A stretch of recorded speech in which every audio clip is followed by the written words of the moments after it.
Despreze o que vem de graça. Olha, desde criança, a gente é ensinado a procurar o melhor negócio. E faz sentido, né? Afinal, quem é que não gosta de uma boa oferta, de sentir que saiu ganhando, ou melhor ainda, de conseguir algo de graça?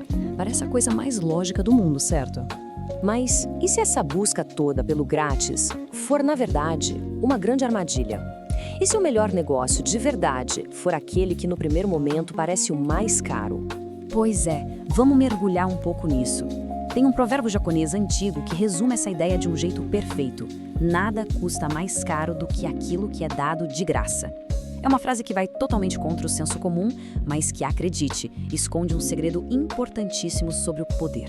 Isso nos leva direto para o nosso primeiro ponto: o preço oculto que se esconde por trás de tudo que é gratuito. Pensa bem, aquilo que é oferecido de graça quase sempre vem com umas amarras invisíveis, um preço psicológico.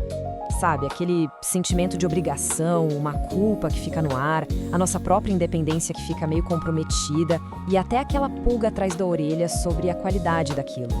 Quando a gente paga o preço justo por algo, a gente se livra de tudo isso.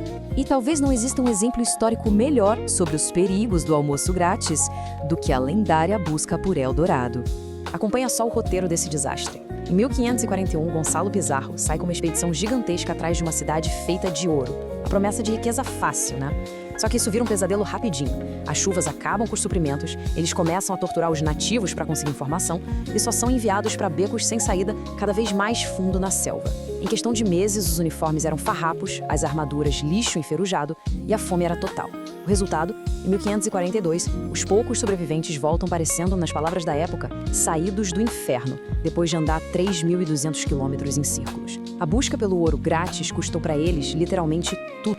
Claro, a busca pelo Eldorado é um caso bem extremo, mas a mentalidade por trás disso, ela aparece de formas bem mais sutis no nosso dia a dia. Vamos dar uma olhada em 4 perfis financeiros que, sem perceber, acabam minando o próprio poder. O primeiro deles, o peixe voraz. O segundo, o demônio da pechincha. O terceiro, o sádico, financeiramente falando. E por último, mas não menos importante, o doador sem critério.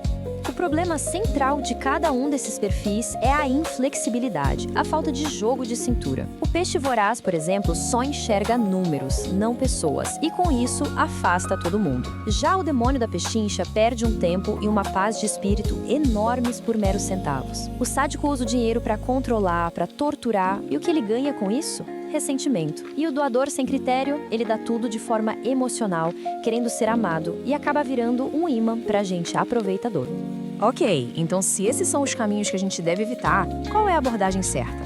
A resposta está na forma como as pessoas de poder enxergam o dinheiro. Não como um poço, mas como um rio de poder. A metáfora é muito boa. Dinheiro guardado, parado, é como uma lagoa de água estagnada. Não serve para muita coisa. O poder de verdade vem do dinheiro que flui, que circula, porque é esse movimento que gera mais riqueza e mais influência.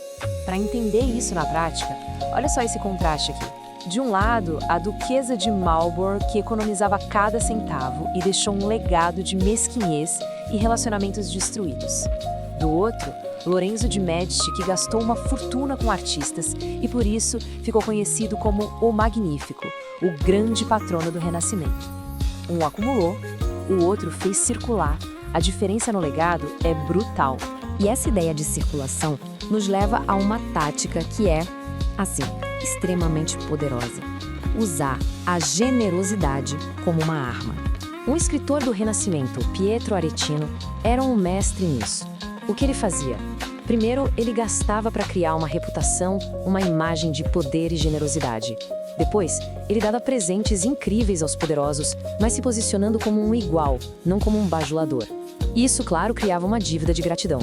E por fim, ele usava essa influência para construir uma rede de contatos e aliados cada vez maior. Genial! E ele não foi o único, não. Outros mestres do poder fizeram o mesmo. O barão Rothschild, por exemplo, dava festas espetaculares para literalmente comprar sua aceitação na alta sociedade. E o rei Luís XIV usava presentes inesperados para desarmar nobres que estavam pensando em se rebelar. A generosidade, quando usada de forma estratégica, é um abridor de porta. E tudo isso que a gente conversou nos leva a uma regra final, que é talvez a mais importante de todas. Pague sempre o preço integral. Essa frase de um mestre de chá japonês, ela é perfeita. Ele estava dando uma bronca no assistente dele por ter pechinchado, explicando que pagar 95 em vez de 100 por algo que vale 100 passa uma impressão ruim de alguém pequeno. A lição aqui é clara. A sua reputação, a sua honra, o respeito que você impõe, isso vale muito mais do que qualquer desconto. E o inverso dessa lei? Bom, aí é que está o segredo de todo vigarista. A isca é sempre a mesma. A promessa de conseguir algo por nada. É um ataque direto à ganância que todo mundo tem um pouquinho.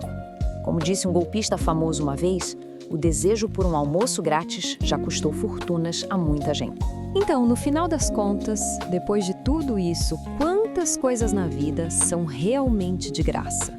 Sem nenhum custo escondido, nenhuma obrigação, nenhuma corda amarrada? A resposta, na prática, é zero. E isso deixa a gente com uma pergunta final para realmente refletir. Da próxima vez que algo for oferecido de graça, qual é o verdadeiro preço que se está concordando em pagar? Sejam em gratidão, independência ou em qualidade. É bom lembrar, o preço sempre existe.